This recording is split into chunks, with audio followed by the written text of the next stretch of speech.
राजकीय चर्चा नेहमी होत असतात. पण त्यामध्ये सत्यता असते असं काही नाही. काल परवापासून टीव्ही चॅनलवर मी बऱ्याच बातम्या पाहिलेल्या आहेत. पण असं काही राष्ट्रवादी पक्ष आदरणीय पवार साहेबांच्या नेतृत्वाखाली अशी कुठली एक बैठक पण झालेली नाही. म्हणजे अशा कुठल्या घडामोडी मला तरी माझ्या निदर्शनात आलेल्या नाही. नाही, अशा काही गुप्त बैठका अद्यापर्यंत तरी राष्ट्रवादी पक्षामध्ये झालेल्या नाही. आणि जयंत पाटील साहेब जर विनोद तावडे साहेबांना भेटले असतील तर काही व्यक्तिगत कामं सुद्धा असू शकतात. आम्ही सुद्धा ज्यावेळेस दिल्लीमध्ये जातो तर आम्ही अनेक मंत्र्यांकडे आमच्या काही मतदारसंघातल्या कामानिमित्ताने भेट असतो. त्याचा अर्थ ती राजकीय चर्चाच असते असं काही नाही. चर्चा राजकारणामध्ये चर्चा तर्कवितर्क हे होत असतात, चर्चा होत असतात. सत्यता मी तुम्हाला सांगितलं, सत्यता असतेच असं काही नाही.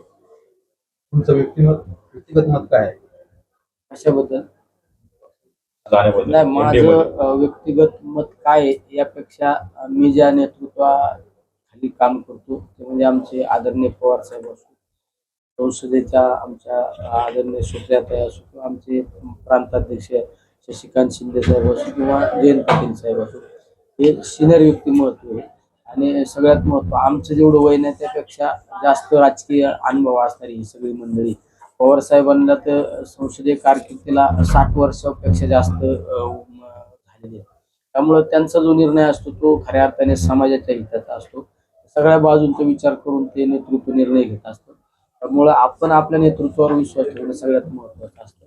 त्यामुळं आमचा नेता, आमचं नेतृत्व हे जो निर्णय घेईल तो खऱ्या अर्थाने शेतकऱ्यांच्या, बहुजनांच्या, सर्वसामान्यांच्या, बेरोजगारांच्या, पक्षाच्या सर्व गोष्टींचा विचार करूनच निर्णय घेत असतो. त्यामुळं माझ्यासारख्या एका छोट्या कार्यकर्त्यांनी या विचाराच्या कधी भानगडीत पडायचं नसतं. तुम्ही विरोधी बाकावर बसलेला आहात. सत्तेत असल्यानंतर निधी मोठ्या प्रमाणात मिळतो, विकास होतो, असं वाटतं का तुम्हाला? त्यामुळे हे साहजिक आहे. एक काळ असा होता की आम्हाला जुने मंडळी सांगतात की एकदा विधान भवनामध्ये काही विरोधी आमदारांनी आंदोलन केलं की आम्हाला निधी बाकी सत्तेतल्या आमदारांनी का निधी मिळत नाही. त्याचं नेतृत्व खडसे साहेबांनी केलं होतं. त्यावेळेस काँग्रेस राष्ट्रवादीची सत्ता होती. आणि त्यावेळेस काँग्रेस राष्ट्रवादीची सत्ता असताना भाजपच्या काही आमदारांना पुरेसा असा निधी मिळाला नाही. तर त्यावेळेस परत डिसिजन झाला की सगळ्यांना समान निधी मिळाला पाहिजे. अशा पद्धतीने ते सरकार चालत होतं. पण आजच्या कालखंडामध्ये एखादा विरोधी आमदार असो किंवा खासदार असो त्याच्या मतदारसंघात कसं काम नाही झालं पाहिजे, त्याला निधी मिळाला नाही पाहिजे याचा जाणीवपूर्वक प्रयत्न केला जातो. वास्तविक पाहता तुम्ही निवडणुकीला उभे राहिल्यानंतर एका पक्ष पार्टीचं आपण नेतृत्व करत असतो. तर तुम्ही निवडून आल्यानंतर तुम्ही सत्तेत बसल्यानंतर तुम्ही राज्याचा हिताचा निर्णय घ्यायला पाहिजे. समज माझ्यासारखा माणूस दक्षिण लोकसभा मतदारसंघ अहिल्यानगरमध्ये निवडून आला.